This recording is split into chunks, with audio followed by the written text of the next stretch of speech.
BCW కార్మికులకు పెంచిన insurance ను వెంటనే అమలు చేయాలని సిఐటియు జిల్లా కోశాధికారి భాస్కర్ డిమాండ్ చేశారు.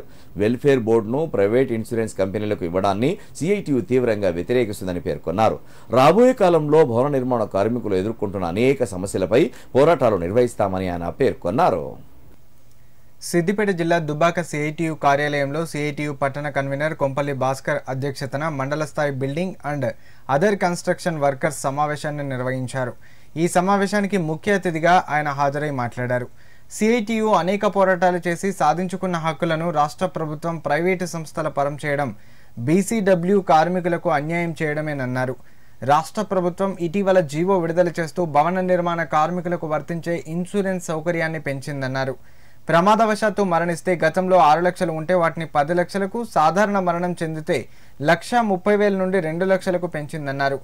వాటిని ఇప్పటి వరకు ప్రభుత్వ ఆధీనంలో ఉన్న వెల్ఫేర్ బోర్డుల ద్వారా మాత్రమే లబ్ధిదారులకు అందే విధంగా కృషి చేసిందని, కానీ కాంగ్రెస్ ప్రభుత్వం వెల్ఫేర్ బోర్డు స్కీమ్లను ప్రైవేటు ఇన్సూరెన్స్ కంపెనీలకు అప్పగించి వాళ్ల ద్వారా ఇన్సూరెన్స్ సౌకర్యాలు అందించాలని చూస్తుందన్నారు.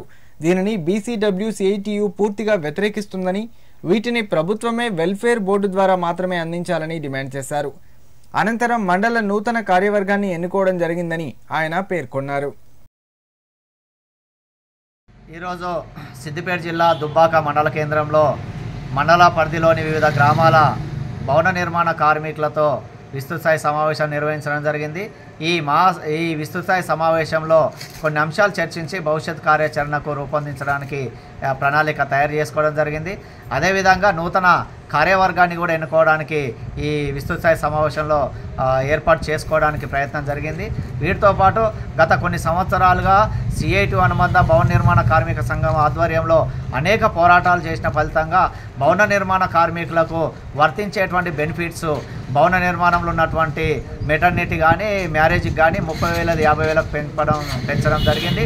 సహజ మరణానికి 1,30,000 నుంచి 2,30,000 పెంచడం జరిగింది. ప్రమాదవశాత్తు చనిపోతే 6,30,000 నుంచి 10 లక్షలకు పెంచినటువంటిది మంచి అంశము. ఇది సంపూర్ణంగా సిఐటియు పోరాట ఫలితంగా ఈ ప్రభుత్వము అధికార యంత్రాంగం దిగొచ్చి చర్చలు జరిపి ఈ పెంపుదల చేయడం అనేటువంటిది మేము సంతోషిస్తూ ఉన్నాం. కానీ సేమ్ టైంలో ప్రభుత్వం ఈ స్కీమును ప్రభుత్వ రంగం నుంచి వదిలేస్తూ థర్డ్ పార్టీ పద్ధతిలో ఎల్ఐసీలు ఉన్నటువంటి ఒక ప్రైవేటు వింగుకు అప్పచెప్పాలని చెప్పి ఈరోజు ప్రయత్నాలు చేస్తూ దానికి జీవో కూడా విడుదల చేసేటువంటి ప్రయత్నం చేస్తూ ఉంది. కాబట్టి ఇది పూర్తిగా ప్రైవేటీకరణ అయినాక భవన నిర్మాణ రంగంలో పనిచేస్తున్నటువంటి కార్మికులకు ఆ లబ్ధి పొందేటువంటి దాంట్లో అనేక రకాల ఆటంకాలు మొదలయ్యేటువంటి ప్రమాదం ఉంది. కాబట్టి ప్రైవేటీకరణకు ఇచ్చేటువంటి విధానాన్ని రాష్ట్ర ప్రభుత్వము వెంటనే విరమించుకొని యథావిధిగా లేబర్ డిపార్ట్మెంట్ పరిధిలోనే కొనసాగే పద్ధతిలో చర్యలు తీసుకోవాలని చెప్పి సిఐటిగా డిమాండ్ చేస్తూ ఉన్నాం.